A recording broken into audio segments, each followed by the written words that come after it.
அது முன்னாடி இந்த மீட்டிங்ல தமிழக வெற்றிக்கான என்ன சொல்வார் அப்படின்னா, அதாவது தமிழக வெற்றி கழகத்துக்கும் திமுகவுக்கும் தான் வந்து போட்டின்னு.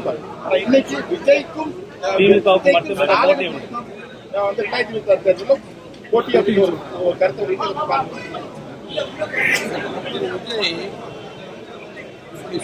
காரணம் அவருடைய தொழிலில் மிகப்பெரிய சிரமத்தை எதிர்கொண்ட காரணத்தினால் இந்த கருத்தை சொல்லுகிறார். ஏனென்று சொன்னால் அவர் நீண்ட காலமாக சினிமா துறையில் நடித்துக் கொண்டிருக்கிறார், படம் தயாரிக்கிறார் என்று சொல்லுகிறார்கள்.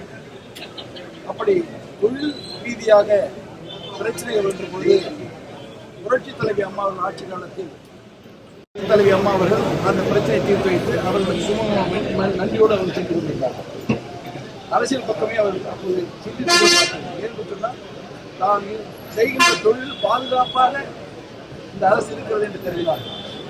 அதே போல போட்டிகளுக்கு எடப்பாடி அவர்கள் முதலமைச்சராக இருந்த பொழுதும் தொழில் ரீதியாக அவருக்கு பிரச்சனை வந்த பொழுது அன்றைய முதலமைச்சர் தலைவர் எடப்பாடி அவர்களை சந்தித்து சுமூகமாக பிரச்சனை தீர்த்துக் கொண்டு சென்றார்கள்.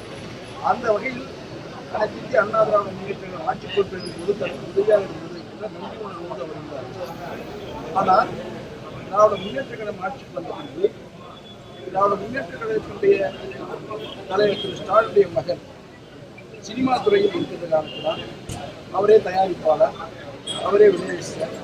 இந்த தொழில் இருக்கிற காரணத்தினால் இவருடைய படங்களுக்கு பல்வேறு வகையில் இடையூறுகள் கொடுத்துக் கொண்டே இருந்தார்கள்.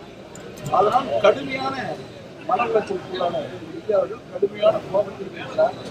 அப்படி கடுமையான கோபத்தில் இருக்கின்ற காரணத்தினால்தான் முதலில் சொன்னது திமுகவுக்கும் வெற்றி கழகத்துக்கும் சொன்னார்.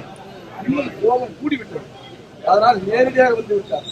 எனக்கும் ஸ்டாலினுக்கு தான் சண்டை. அந்த சண்டையை இப்படி சொல்லிக் கொண்டிருக்கிறார். அவ்வளவுதான். எங்கள் மீது நன்றியோடு பார்த்துக் கொண்டிருக்கிறார். யார் ஆட்சிக்கு வர வேண்டும் என்ற அவருக்கு சிந்தனை இல்லை. பொதுவாக ஸ்டாலினை தோற்கடிக்க வேண்டும். அப்படி ஸ்டாலினை தோற்கடிக்க வேண்டும் வருகின்ற பொழுது மாற்று இயக்கம் தமிழகத்தில் அது அனைத்து இந்திய அண்ணா திராவிட முன்னேற்ற கழகம் நிச்சயமாக தோற்றத்திற்குரிய பூச்சி எடப்பாடியார் அவர்கள் முதலமைச்சராக இந்த தேர்தலுக்கு வருவார் என்பது தெரியும்.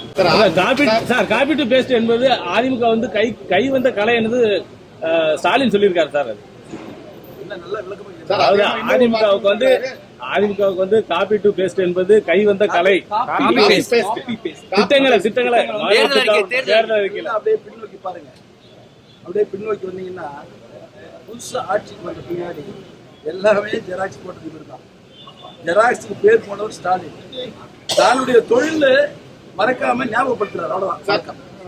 ஒரே ஒரு கேள்வி.